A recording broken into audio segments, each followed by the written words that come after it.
Hello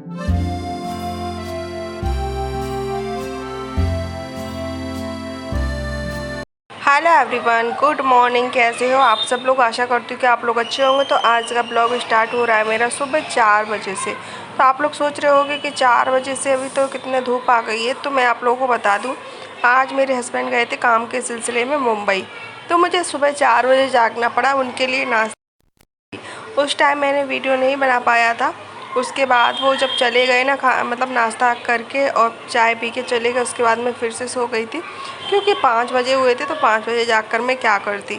तो फिर मैं सो गई थी। फिर अभी जाग रही हूँ। अभी मेरी लेट आँख खुली आज, क्योंकि सुबह नींद ख़राब हो जाती है ना, तो नींद इसी तरीके से पूरी हो पाती है। तो वैसे भी कुछ काम था नहीं, मैंने कहा मैं अकेली हूँ, आराम से सब काम कर लूँगी धीरे धीरे। तो मैं यहीं खाट पे जाके सोती हूँ, क्योंकि बेड पे सो जाते ना तो बेड पे कमर दर्द करने लगता है। बेड एकदम सीधा होता है ना, इसलिए खाट पे सोते ना तो थोड़ा अच्छा लगता है। तो बस मिडिल क्लास फैमिली की हाउसवाइफ की जो लाइफ होती है वही मैं आज आप लोगों के साथ शेयर कर रही हूँ। कि मॉर्निंग से बस शुरू हो जाते काम धंधे में। जब से हाथ शुरू होता है ना, तब से बस रात तक बंद ही नहीं होता। कहीं ये काम वो काम, काम कभी ख़त्म ही नहीं होते। और अभी तो दिवाली आ रही है, तो दिवाली की क्लीनिंग भी करनी है, थोड़ी बहुत शॉपिंग भी करनी है। करवा चौथ आ रहा है, करवा चौथ की भी शॉपिंग करनी। आप लोग बताना, आप लोग में से किस किस ने करवा चौथ की शॉपिंग कर ली है। तो ये देख लीजिए, मैं नहा धो के काम करके चली गई थी सब्जी लेने के लिए, क्योंकि घर पे सब्जी थी नहीं, सारी सब्जियां ख़त्म हो गई थी। तो सूखी सब्जी कब तक बनाए, दाल वाल रोज़ भी अच्छी नहीं लगती। टिफ़िन के लिए कोई ना कोई हरी सब्जी चाहिए होती है। तो मैं लेकर आई हूँ एक बड़ा बैगन भरते के लिए, एक लेकर आई हूँ बंद गोभी, और एक लेके आई लौकी, प्याज। ये चीज़ें ख़त्म हो गई थी, तो मैंने कहा ले लेती हूँ सब सब्जी। सब्जी अब इस टाइम बहुत ज़्यादा महंगी हो गई हैं फ्रेंड, बहुत ही ज़्यादा।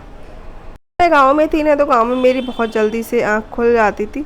और मैं लेकर आई हूँ, पता है आप लोगों को, मैं लेकर आई हूँ सीताफल। तो वही मैं देख रही थी, खा रही थी, लेकिन पता नहीं कुछ अजीब सा लग रहा था, कच्चा कच्चा। तो फिर मैंने नहीं खाया। मैंने कहा कि अभी तो उनको थोड़ा पक जाने दो, उसके बाद में खाएंगे। तो दूसरा मैंने कहा आराम से देखेंगे तोड़ के कुछ है कि नहीं। ये थोड़ा कच्चा सा लग रहा था, इसलिए मैं दूसरा खोल के देखा, दूसरा भी कुछ अजीब सा लग रहा था।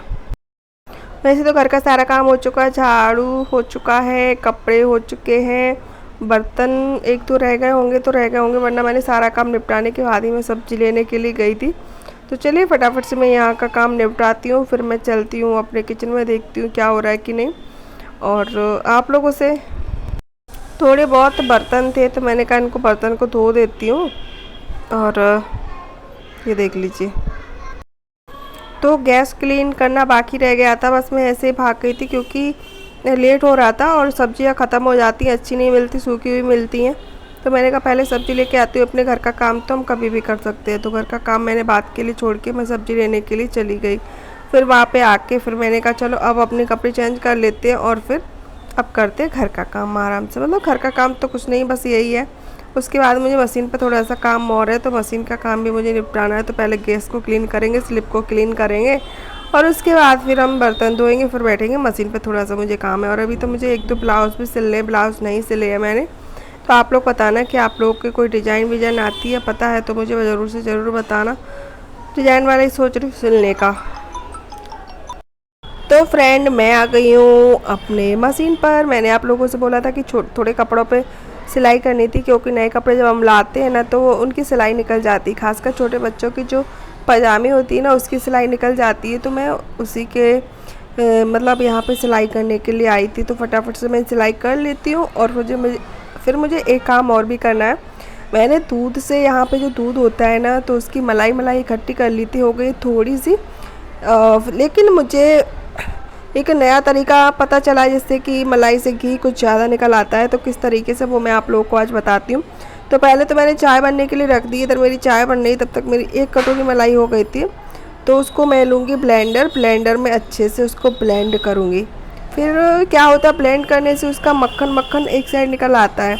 अगर हम इसी तरीके से मलाई को गर्म करते हैं, तो उसमें बहुत ज़्यादा दूध, जला हुआ दूध निकल जाता है, घी कम निकलता है। अगर हम इस तरीके से करते हैं ना ब्लेंड करके, तो मक्खन निकल आता है, तो उसमें बहुत ज़्यादा घी निकल आता है।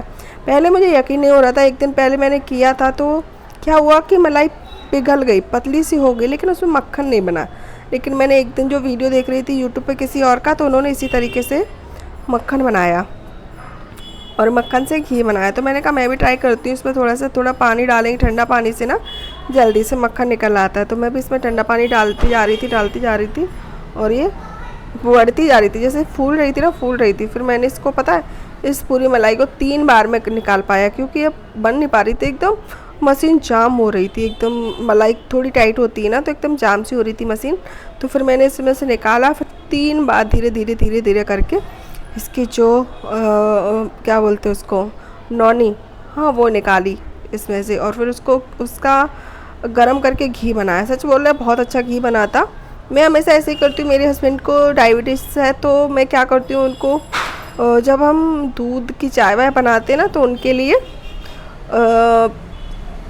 क्या बोलते हैं उसको, दूध की मलाई वलाई नहीं खाने के लिए दी जाती है, तो मैं मलाई निकाल लेती हूँ, उसके बाद मैं चाय वाय बनाती हूँ। तो ये देख लीजिए बटर जैसा दिख रहा है ना, तो पूरा एकदम बटर ही बन गया था।